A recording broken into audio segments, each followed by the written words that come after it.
Law of motion.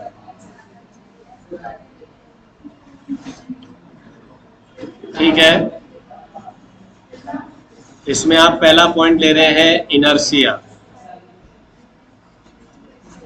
ठीक है, हिंदी में आप इसे जड़त्व कह सकते हैं। तो इसमें पहला पॉइंट आपको क्या ध्यान रखना है भाई, ये अपोज करता है।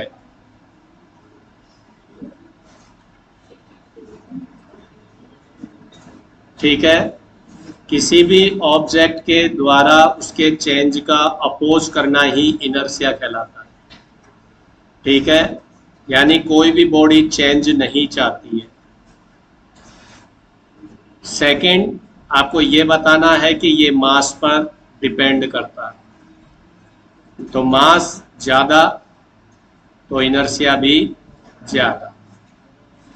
ठीक है, तीसरी बात आपको ये ध्यान रखनी है कि ये कोई फिजिकल क्वांटिटी नहीं है, फिजिकल क्वांटिटी नहीं है।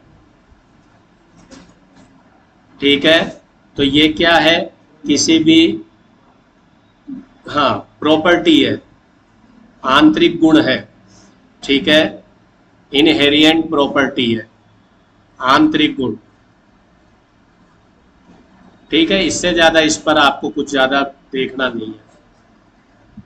उसके बाद आपका आ जाता है फर्स्ट लॉ ऑफ मोशन।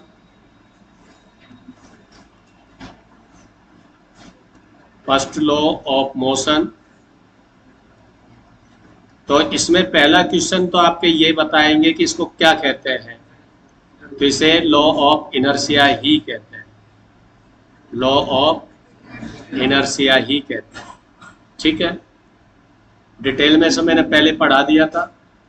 ये मोशन आपको क्या बताता है कि जो ऑब्जेक्ट जिस पोजीशन में है उसी में ही कंटिन्यू रहेगा। जो ऑब्जेक्ट जैसा है वैसा ही रहेगा, कंटिन्यू में रहेगा। कब तक, जब तक उस पर फोर्स ना लगे। यदि किसी बॉडी पर F इक्वल टू 0 है, फोर्स 0 है, तो वो जैसा है वैसा ही रहेगा। रेस्ट पर है तो रेस्ट पर रहेगा, चल रहा है तो उसी वेलोसिटी से चलता रहेगा और उसी डायरेक्शन में चलता रहेगा। ये तीन तरह का बताया था मैंने। एक rest of inertia, rest of inertia Hindi में क्या बोलेंगे, स्थिर जड़त्व का नियम। दूसरा डायरेक्शन ऑफ इनर्शिया, और तीसरा मोशन ऑफ इनर्शिया। हिंदी में क्या बोलेंगे, स्थिर जड़त्व का नियम, और दूसरा दिशा जड़त्व का नियम, और तीसरा गति जड़त्व का नियम। 3 हो जाएगा। क्लियर हो गई बात। इसके मैंने एग्जाम्पल दिए थे कि आप बस में बैठे हुए हैं या किसी घोड़े पर बैठे हुए हैं और अचानक से घोड़ा चल दे तो आप पीछे की तरफ धक्का महसूस करेंगे। क्यों, रेस्ट ऑफ इनर्शिया की वजह से। मैंने इसको एक्सप्लेन अच्छे से कर रखा है, इसलिए इस पर टाइम खर्च नहीं करूंगा। डायरेक्शन का, आप बस में बैठे हैं, आराम से बात कर रहे हैं, अचानक बस घूम जाए तो आप देखेंगे कि आप बाहर की तरफ एक धक्का सा महसूस करते हैं। ठीक है, और इसी तरह मोशन का, चलती हुई में रुक जाए तो आगे की तरफ आप। इस पर मैंने बहुत सारे एग्जाम्पल दिए थे, जैसे कंबल को कूटने पर धूल क्यों आती है, ये तो वो सब हम पढ़ चुके हैं, इसलिए हम इस पर टाइम वेस्ट नहीं करेंगे। उसके बाद आपको मैंने पढ़ाया था momentum.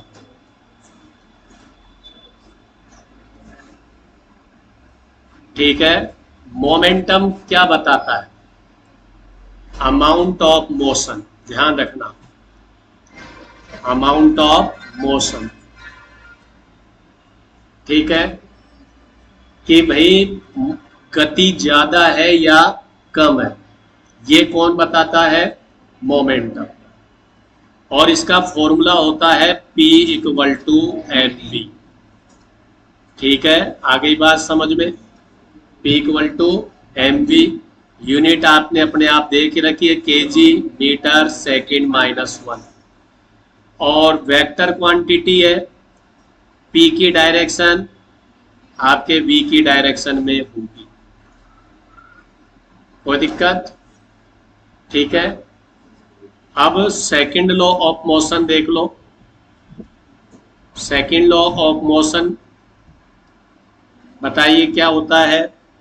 F equal to delta P upon delta T, इसको बोलते हैं एवरेज फोर्स। क्या बोलते हैं? Average force. दूसरा फॉर्मूला हो जाएगा F equal to dP upon dt, इसको बोलेंगे इंस्टेंटेनियस फोर्स, हिंदी में बोलेंगे तात्क्षणिक बल। ठीक है, इंस्टेंटेनियस फोर्स। ठीक है, अब आप इसको थोड़ा सोल्व करेंगे तो P इक्वल टू होता है mv, F equal to d by d t mv, m constant मान लेते हैं। m क्या मान लेते हैं? कांस्टेंट। तो m को आगे ले लेंगे क्योंकि कांस्टेंट का डिफरेंशियल नहीं होता है, और dv अपॉन dt क्या होता है? ma। तो ये आपका फॉर्मूला आ गया F इक्वल टू ma। ठीक है, अब हम आपको ये बताते हैं कि मोमेंटम अमाउंट ऑफ मोशन कैसे बताता है। इसको हम क्लियर करते हैं एक छोटे से एग्जाम्पल से। मान लीजिए आपके पास दो बॉल है, दोनों का मास 2 kg है, लेकिन ये चल रहा है 10 मीटर पर सेकंड से और ये चल रहा है 1000 मीटर पर सेकंड से। अब देखिए दोनों का मास इक्वल है, क्या इनको रोकने के लिए इक्वल फोर्स चाहिए? अब आप देखेंगे कि मास इक्वल है तो इक्वल चाहिए? जी नहीं, इसमें आपको चेक करना पड़ेगा ऊपर वाले का मोमेंटम। तो मोमेंटम का फॉर्मूला क्या बताया मैंने? मास इंटू वेलोसिटी, द्रव्यमान इंटू वेग। तो आप लिखेंगे 2 इंटू 10, तो कितना आ जाएगा? 20 kg मीटर अपॉन सेकेंड। जबकि दूसरे वाले का आप देखिए इसे 1 कहते हैं, इसको 2 कहते हैं, तो इसका कितना आ जाएगा? 2 इंटू 1000, तो कितना आ जाएगा? 2000 kg मीटर अपॉन सेकेंड।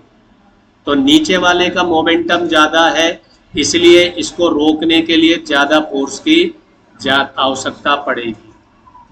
समझ में आ गया? अब इसी तरह दूसरा एग्जाम्पल देख लो।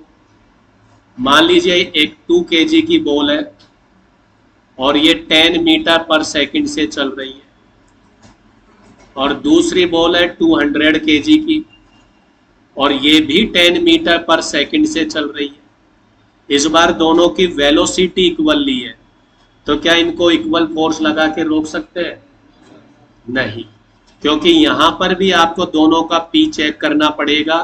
तो ये हो जाएगा 2 × 10, तो 20 kg मीटर पर सेकेंड, और दूसरे वाले का मास 200, स्पीड 10 है, तो ये हो जाएगा 2000 kg मीटर पर सेकेंड।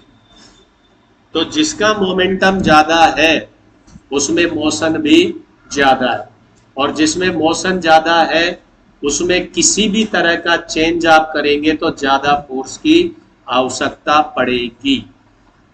आगे बात समझ में? किसी भी प्रकार का कोई चेंज करेंगे तो ज़्यादा फोर्स की आवश्यकता पड़ेगी। ठीक है, आगे बात समझ में? ये आपके कुछ एग्जाम्पल देकर मैंने बताया है कि मोमेंटम क्या बताता है। यदि मास इक्वल होता तो फोर्स भी इक्वल होता? जी नहीं, V पर डिपेंड कर रहा है। अब देखिए V इक्वल है लेकिन मास डिफरेंट है, तो भी देखिए आप ये कह रहे हैं कि 200 वाले के लिए ज़्यादा फोर्स चाहिए। एक ट्रक को रोकने के लिए ज़्यादा फोर्स की आवश्यकता है बजाय एक साइकिल। क्लियर? ठीक है, ट्रक के लिए ज्यादा फोर्स की आवश्यकता होती है। अब हम कुछ छोटे छोटे और सवाल देखते हैं। मान लीजिए ये एक बॉल है 2 kg और 10 मीटर पर सेकंड की वेलोसिटी से मोशन कर रही है।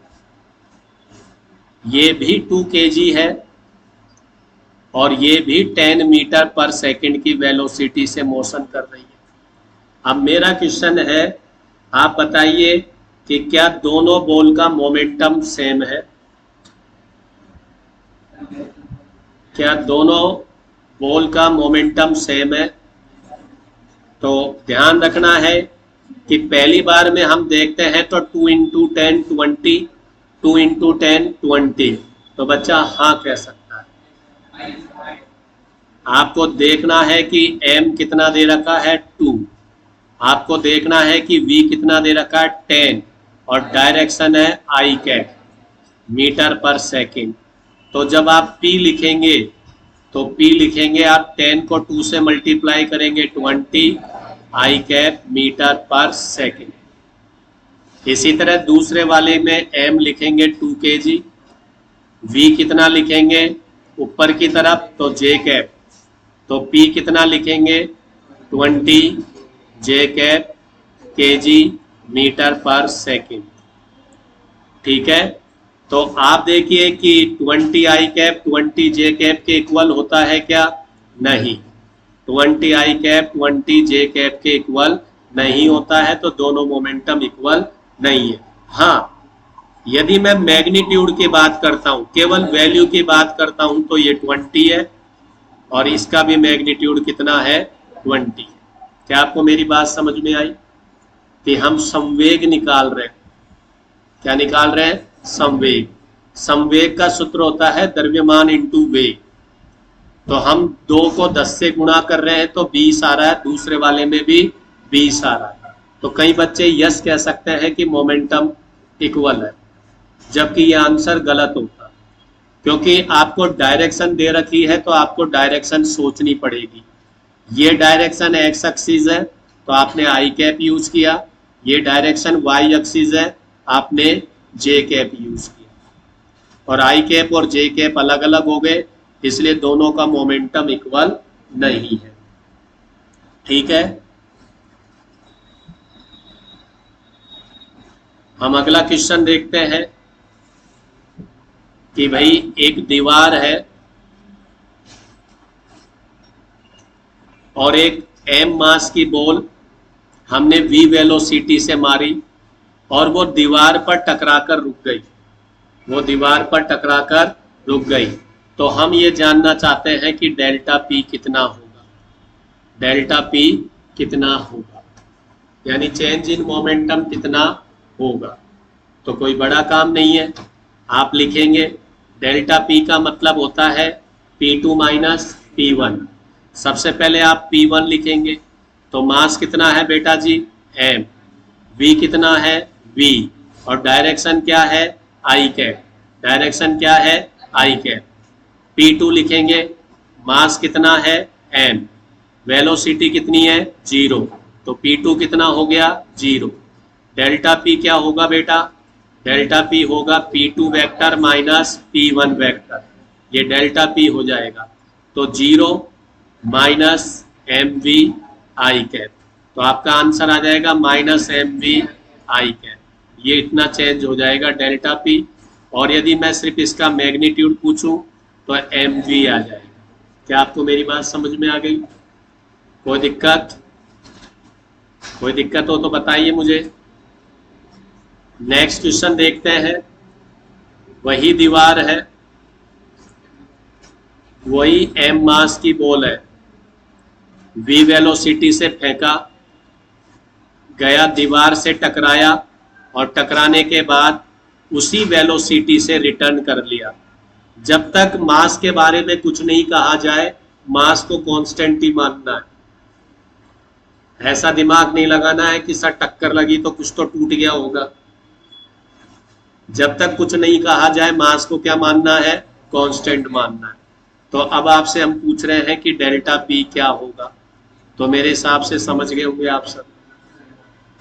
सबसे पहले आप निकालेंगे P1। P1 क्या होगा बेटा, एम वी वेक्टर, तो आई कैप। हाँ जी, दूसरा बताइए P2, m v direction minus i cap, return हो रहा है तो माइनस आई कैप, तो क्या आ जाएगा, minus m v i cap. Equation 2।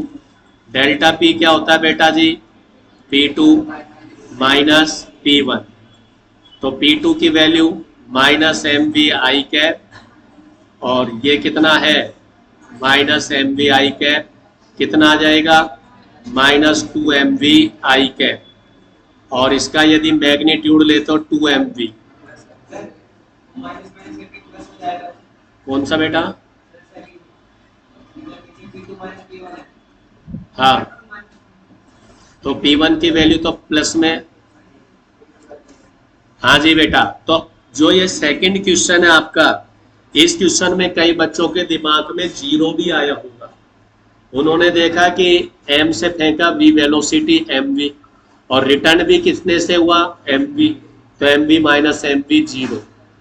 ये जीरो तब होता जब मोमेंटम स्केलर होता, मोमेंटम वेक्टर है, उसकी डायरेक्शन का इफेक्ट पड़ेगा, इसलिए इसका आंसर कितना आएगा, 2mv। क्या आएगा बेटा, 2mv। इसको आप रट भी सकते हैं, याद भी कर सकते हैं, डबल हो जाएगा। यदि किसी भी बॉल को आप दीवार पर मारते हैं और मारने के बाद वो उसी डायरेक्शन में उसी वेलोसिटी से रिटर्न होती है, तो 2mv इसका आंसर आ जाएगा।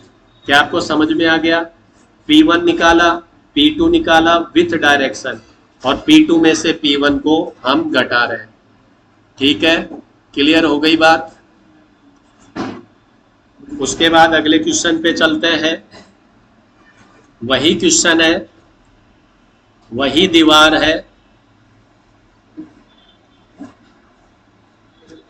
और ये हमारा बॉल है, मास है m, और ये सीधा आ रहा है, और कितनी वेलोसिटी से आ रहा है, v वेलोसिटी से आ रहा है, एंगल है थीटा, टकरा कर इधर गया है, मास m है, और कितनी वेलोसिटी से गया है, v वेलोसिटी से, और एंगल भी कितना है, थीटा। ये जो रेड लाइन आपको दिख रही है, ये क्या है, परपेंडिकुलर लाइन है। क्या है, परपेंडिकुलर लाइन है, किस पर, आपके दीवार पर, जिसे आप नॉर्मल कह सकते हो, हिंदी में अभिलंब। अब आपसे पूछा जाएगा कि डेल्टा पी कितना होगा, डेल्टा पी कितना होगा। अब आपको ये पता है कि भाई हमें P1 निकालना और P2 निकालना है, तो P1 P2 निकालना है तो मुझे इसकी डायरेक्शन चाहिए। डायरेक्शन होती है आई कैप और जे कैप, तो मुझे आई कैप और जे कैप लेना पड़ेगा। तो देखिए मैंने ये ले लिया आई कैप और ये ले लिया जे कैप, हो गया आई कैप और जे कैप। अब एक बात बताओ, ये एंगल थीटा है तो ये एंगल भी थीटा होगा, और यदि ये थीटा होगा तो ये कंपोनेंट क्या हो जाएगा, v cos थीटा, और ये कंपोनेंट v sin थीटा।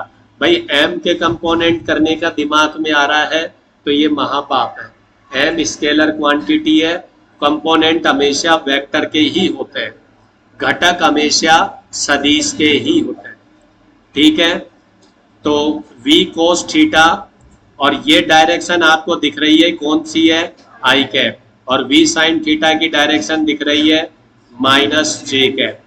तो अब आप मुझे P1 बताइए क्या लिखोगे आप, तो आप P1 लिखेंगे v cos theta i cap, और फिर plus v sin theta minus j cap. फिर आप क्या लिखेंगे इसे, v cos theta i cap minus v sin theta j cap. ये आपका P1 आ गया। अब आप V2 पर आ जाओ भाई, V2 इधर जा रहा है तो इसके भी कंपोनेंट करने पड़ेंगे, तो इसके कंपोनेंट करने पड़ेंगे तो एक y अक्ष का और एक x एक्सिस का। ये एंगल थीटा है तो ये एंगल भी थीटा होगा, ये एंगल भी थीटा होगा। समझ में आ गया। आपको यहां से समझ में नहीं आ रहा है तो आप ऊपर से भी कर सकते हैं, इसके कंपोनेंट ऊपर से भी पूरे कंपोनेंट आप कर सकते हैं। देखिए मैं वापिस से बना देता हूं ताकि आपको क्लियर दिखे। ये आपकी पहली बॉल आ रही है m और वेलोसिटी क्या है v और एंगल क्या है थीटा। तो समझो बेटा ये इधर जा रहा है और ये इधर जा रहा है, ऐसे ही हो रहा है। तो जिसपे थीटा बनता है वो कंपोनेंट क्या होता है v cos थीटा, और ये डायरेक्शन क्या हो गई i कैप, और ये क्या हो गया v sin theta j cap. अब ये टकरा कर इधर गया भाई, कितनी वेलोसिटी से v से। तो अब आप मुझे बताइए कि ये किधर जा रहा है। तो सीधी सी बात है, एक तो ये इधर जा रहा है और एक किधर जा रहा है नीचे जा रहा है। v की डायरेक्शन यही तो है, एक तो लेफ्ट साइड में जा रहा है और एक नीचे की साइड जा रहा है, और ये भी एंगल थीटा है। तो ये क्या बनेगा भाई v cos theta minus i cap, और ये नीचे जा रहा है v sin theta minus j cap. नीचे वाला माइनस में, दाई साइड आने वाला आई कैप प्लस में, बाई साइड जाने वाला माइनस में। अब मुझे आप बताइए P2 कितना हुआ। तो आप P2 बताएंगे v cos थीटा माइनस का i cap plus v sin theta minus का जे कैप, माइनस आगे ले लिया v cos theta i cap, minus आगे ले लिया v sin theta j cap, v sin theta j cap. This is P2, equation number 2। अब आप मुझे बताइए कि डेल्टा P क्या लिखोगे। आप डेल्टा P लिखेंगे P2 माइनस P1। P2 की वैल्यू क्या पुट करोगे minus v cos theta i cap minus v sin theta j cap, minus P1 की वैल्यू क्या पुट करेंगे v cos theta i cap minus v sin theta j cap. अब आप देखेंगे, अरे सॉरी m भी है इसमें, थोड़ा दिमाग से निकल गया, m मल्टीप्लाई में है भाई, मोमेंटम में m है, ये तो v के कंपोनेंट हो गए, m से मल्टीप्लाई है, ये मैं बाहर ही लगा रहा हूं m। अब इसमें भी m से मल्टीप्लाई हो रखा है ये, अब m से मल्टीप्लाई हो रहा है तो v sin थीटा कैंसिल, और ये क्या हो जाएगा minus 2mv cos theta i cap. और यदि मैं केवल इसका मैग्नीट्यूड लूं तो क्या आ जाएगा बेटा 2mv cos थीटा। आ गई बात समझ में। एक बार फिर आप समझिए कि आपके पहली बॉल इस तरह से आ रही है, इस तरह से आ रही है और एंगल थीटा बन रहा है। तो देखिए इस तरह से आने का मतलब है कुछ वेलोसिटी तो इधर लेकर जा रही है इसको, और कुछ वेलोसिटी इसको नीचे लेकर जा रही है। तो आपके इसके नीचे ले जाने वाला कंपोनेंट क्या हुआ v sin थीटा, और जो राइट साइड लेके जा रहा है वो कंपोनेंट क्या हुआ v cos थीटा। इसी तरह कोई इधर की तरफ जा रहा है तो इसका मतलब एक कंपोनेंट इधर होगा और एक कंपोनेंट नीचे की तरफ होगा। तो नीचे वाला क्या हुआ v sin theta minus j cap, और इस डायरेक्शन में जा रहा है वो v cos theta minus i cap. m से मल्टीप्लाई करेंगे मोमेंटम के लिए, और जब आप देखेंगे तो साइन थीटा वाला कट जाएगा, कोस वाला बचेगा। और ये तो आप ऐसे भी दिमाग लगा सकते थे। देखिए जब बॉल आ रही है तो यहाँ पर इसका कंपोनेंट क्या है v sin थीटा माइनस का जे कैप, और टक्कर के बाद भी इसका कंपोनेंट क्या है v sin थीटा माइनस का जे कैप। तो क्या इसका मैग्नीट्यूड चेंज हुआ क्या? नहीं। क्या डायरेक्शन चेंज हुई क्या? नहीं। तो इसका मतलब y अक्ष पे तो कोई चेंज हुआ ही नहीं है। लेकिन x अक्ष पे देखो v cos theta magnitude change नहीं हुआ, लेकिन डायरेक्शन देखो i cap minus i cap. तो डायरेक्शन चेंज होने की वजह से ये मोमेंटम है। अब देखो थोड़ी देर पहले मैंने आपको एक क्वेश्चन कराया था कि आपका इधर की तरफ आता है और टकरा कर उधर ही लौट जाता है, तो उसमें डेल्टा पी कितना बताया था आपने मुझे 2mv। तो आप ध्यान से देखो 2mv, और ये कोस थीटा है तो 2mv कोस थीटा। तो इसको भी आप एक स्टैंडर्ड रिजल्ट के रूप में याद करेंगे।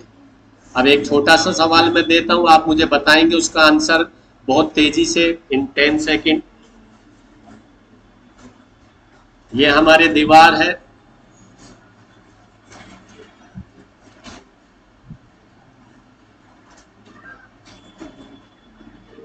एक 2 kg की बॉल आ रही है,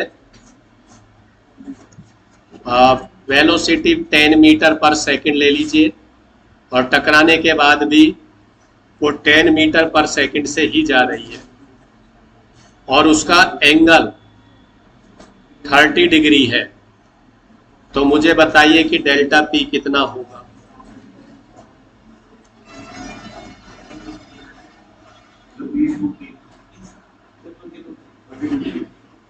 ट्वेंटी, क्या सबका सही है? 20√3। चलो चेक करते हैं। तो आपने फॉर्मूला लगाया 2mv cos थीटा। 2v है 10 और थीटा है 60। थीटा कितना है? 60, क्योंकि हमें एंगल नॉर्मल से लेना है। हमने जो थीटा लिया था पिछली बार नॉर्मल से लिया था, आप देखिए ये थीटा यहां से, तो थीटा की पोजीशन बदल दी हमने सवाल में। अब आप लटके बैठे हैं 2mv cos थीटा, तो उस वजह से ये सवाल गलत हुआ। आपको ये एंगल देखना पड़ेगा, तो ये एंगल 60 होगा, तो ये हो जाएगा 40 और 1/2, तो इसका answer 20 metre kg metre upon second होगा। तो इस तरह से कई बार आपसे हम गलत कराते हैं, तो इस चीज को ध्यान रखना है कि 2mv cos थीटा तभी होगा जब थीटा किसके साथ दिया जाए? अभिलंब के साथ दिया जाए, नॉर्मल के साथ दिया जाए। ठीक है, अगले क्वेश्चन की तरफ चलते हैं। प्रोजेक्टाइल से रिलेटेड हम ये क्वेश्चन ले रहे हैं। प्रोजेक्टाइल प्रक्षेप्य गति हम पढ़ा चुके हैं। ठीक है, हम इसमें ये बता रहे हैं कि एक ऑब्जेक्ट को u वेलोसिटी से फेंक रहे हैं और एंगल है थीटा, एंगल है थीटा। तो आपको ये बताना है कि डेल्टा पी कितना होगा। डेल्टा पी कितना होगा किस किस के बीच? Initial point and maximum height. सवाल ये कह रहा है कि संवेग में कितना परिवर्तन होगा प्रारंभिक बिंदु से और अधिकतम ऊंचाई तक, और हमने इसको फेंका है u से, एंगल है थीटा और मास है m, मास है m। तो अब मुझे बता दीजिए फटाक से कि सर इसका आंसर ये होगा। ऐसे ये सवाल मैंने प्रोजेक्टाइल मोशन में कराया है।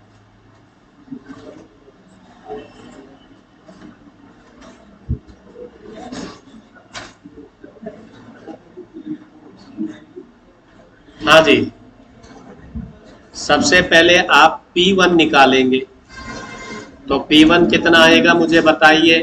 तो आप कहेंगे कि सर U के कंपोनेंट हो जाएंगे। एक कंपोनेंट हो जाएगा U cos theta I cap, दूसरा कंपोनेंट हो जाएगा U sin theta J cap. तो P1 आपका कितना हो जाएगा? M U, चलो मल्टीप्लाई करके लिख दे क्या, m u cos theta i cap. फिर क्या आएगा अगला? M u sine theta j cap. अब उसके बाद आप P2 निकालेंगे। P2 कहाँ पर है? मैक्सिमम हाइट, ये आपका मैक्सिमम हाइट है।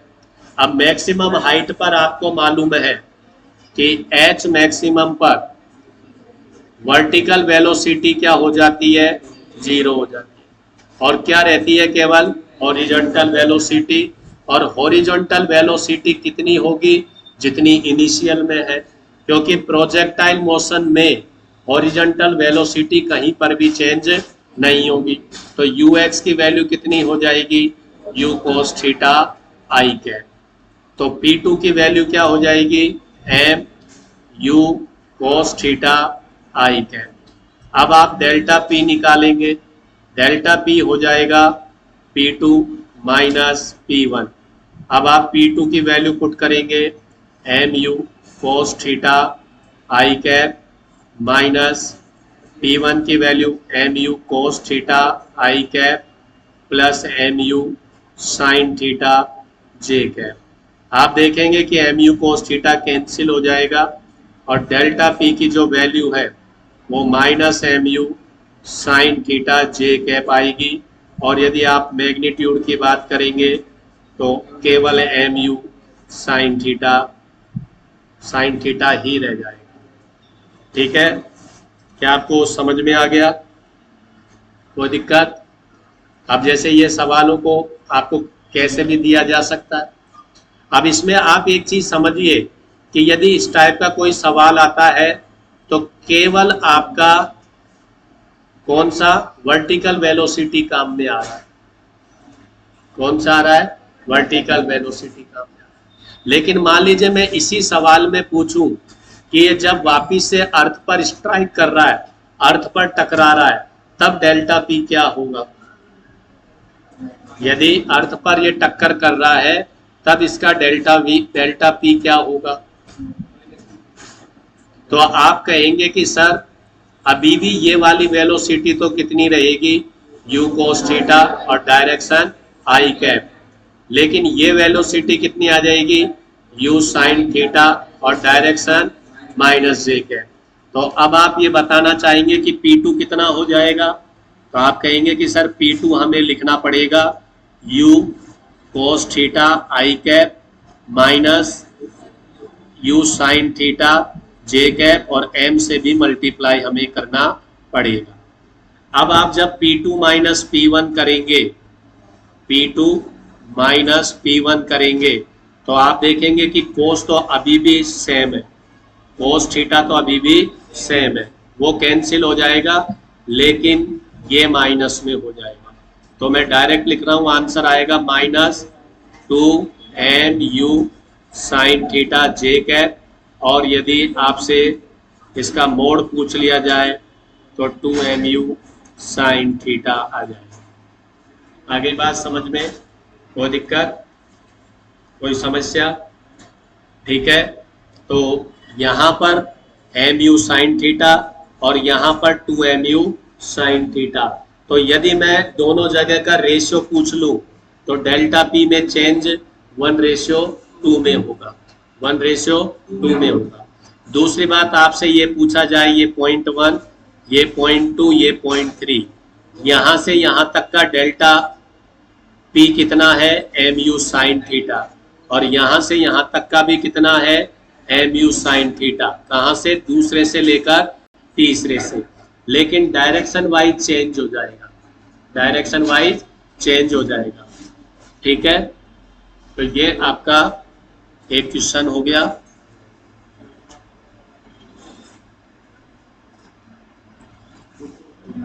अब हम क्वेश्चन स्टार्ट करेंगे based on Newton's second law. अब न्यूटन सेकंड लॉ पर न्यूमेरिकल करने में आपको दो फॉर्मूले चेक करने हैं। एक तो F equal to delta p upon delta t, दूसरा F equal to d p upon d t, और तीसरा F इक्वल टू एम। तो अब जितने भी न्यूमेरिकल आएंगे इन तीन के बेस पर ही हम करेंगे। पहला न्यूमेरिकल हम देखते हैं, if P equal to t square plus 2t, t square plus 2t। आपसे पूछा जाए फोर्स कितना होगा t इक्वल टू 0 से t इक्वल टू 3 सेकेंड। तो इसमें कौन सा फॉर्मूला बैठेगा तुम्हारे दिमाग में? हाँ, बिल्कुल फर्स्ट वाला बैठेगा, क्योंकि आपको एक टाइम इंटरवल दिया है, एक टाइम इंटरवल दिया है, तो आप यहाँ पर एवरेज फोर्स निकालेंगे। क्या निकालेंगे? एवरेज फोर्स निकालेंगे। तो एवरेज फोर्स निकालने के लिए आपको क्या चाहिए? Delta P. तो डेल्टा पी के लिए आपको क्या चाहिए? P1। अब P1 कैसे निकलेगा? आप इनिशियल टाइम पुट कर दो, तो t की जगह 0 पुट किया, t की जगह 0 पुट किया, तो P1 कितना आ गया? 0। अब आप निकालेंगे P2। P2 कैसे निकालेंगे? फाइनल टाइम पुट करके। तो t की जगह आपने 3 पुट कर दिया और t की जगह आपने 3 पुट कर दिया, तो ये कितना आ जाएगा 15। यूनिट क्या होगी kg मीटर पर सेकेंड। तो आपका डेल्टा p कितना आ जाएगा बेटा जी 15 माइनस 0, तो कितना आ जाएगा 15 kg मीटर अपॉन सेकेंड। तो आप देखिए डेल्टा p कंप्लीट हो गया। अब बारी है डेल्टा t की। डेल्टा t मतलब time difference t2 minus t1, तो वो कितना है 3 माइनस 0, कितना है 3। अब आपको दोनों वैल्यू मिल चुकी है, आप वैल्यू रख देंगे, तो वैल्यू पुट करेंगे तो कितना आ जाएगा भाई answer F equal to 15 upon 3, तो 5 न्यूटन। कितना आ जाएगा 5 न्यूटन। वापिस से समझ लीजिए, आपको एक मोमेंटम की इक्वेशन दे रखी है और आपको ये पूछा गया कि t इक्वल टू 0 से t इक्वल टू 3 सेकेंड तक फोर्स कितना लगेगा। तो इसमें हमने कैसे सोचा कि पहला फॉर्मूला लगेगा, क्योंकि यहाँ पर एक टाइम इंटरवल है और एक टाइम इंटरवल होता है तो हमें क्या निकालना पड़ेगा, एवरेज फोर्स निकालना पड़ेगा। अब एवरेज फोर्स निकालना है तो डेल्टा पी मतलब P2 माइनस P1, तो P1 कैसे निकालेंगे, आप ये जो शुरू वाला टाइम है ये t की जगह पुट करेंगे तो 0 हो जाएगा। फाइनल मोमेंटम कैसे निकालेंगे, आखिरी वाला टाइम इसमें पुट करेंगे, आखिरी वाला टाइम पुट करेंगे तो उससे आपका P2 आ जाएगा और फिर delta P P2 minus P1 15 आ जाएगा। टाइम का जो गैप है वो भी 3 है और आपने फोर्स में वैल्यू रख दी, आपका आंसर आ गया। अगला क्वेश्चन देख लीजिए, F equal to 3t square plus 4t plus 6, sorry P equal to t equal to 1 second पर फोर्स कितना होगा। अब कौन सा फॉर्मूला, सेकेंड। इस बार आप डिफरेंशियल वाले फॉर्मूले पे जाएंगे। डिफरेंशियल वाले पे क्यों जाएंगे, क्योंकि आप देख रहे हैं कि यहाँ पर जो टाइम है वो एक एग्जैक्ट टाइम है, इंस्टेंट टाइम है, हिंदी में बोले तो ताक्षणिक है। जब एक एग्जैक्ट टाइम पर निकलता है तो आपको डिफरेंशियल करना पड़ता है। तो आप इसका डिफरेंशियल करेंगे तो D by d T 3t square 4t plus 6। अब आपको पता होगा पावर आगे आ जाएगी तो कितना हो जाएगा 6 और पावर 1 कम 4, t का डिफरेंशियल 1 और 6 का क्या हो जाएगा 0। अब कितने समय पे पूछ रहा है, 1 सेकेंड पे, तो t की जगह आपने 1 लिखा प्लस का 4, तो ये आ जाएगा 10 न्यूटन। वापिस से देखिए, हमें p की इक्वेशन दे रखी है और एक टाइम दे रखा है 1 सेकेंड पर फोर्स निकालिए। तो इस बार केवल एक टाइम है तो हम डिफरेंशियल पर जाएंगे और हमने डिफरेंशियल किया 60 प्लस 4, t की जगह 1 किया और हमारा आंसर आ गया। ठीक है, तो आज के लिए हम इतना ही रखते हैं। नेक्स्ट क्लास में हम इसी को आगे कंटिन्यू करेंगे।